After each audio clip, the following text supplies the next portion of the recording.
Angkona angkara apa kamu nih? Enggak kurang ada bakal lebar hidup kakak abang yang dia itu mungkin mau dia nak orang itu kesabi repair itu bahkan kalau kita askeri saja akhir apa kabar saja saya wajib itu wallahi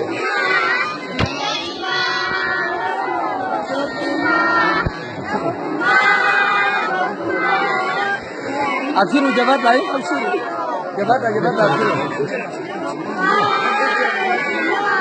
akhir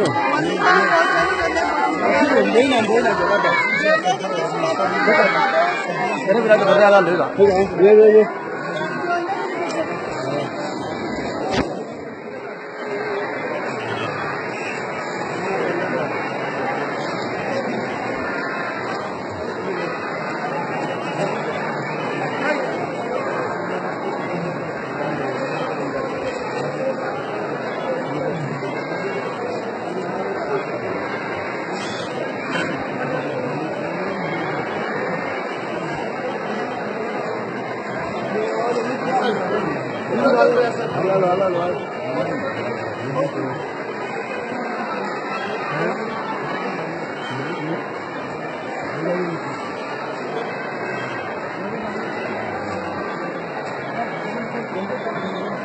Sana.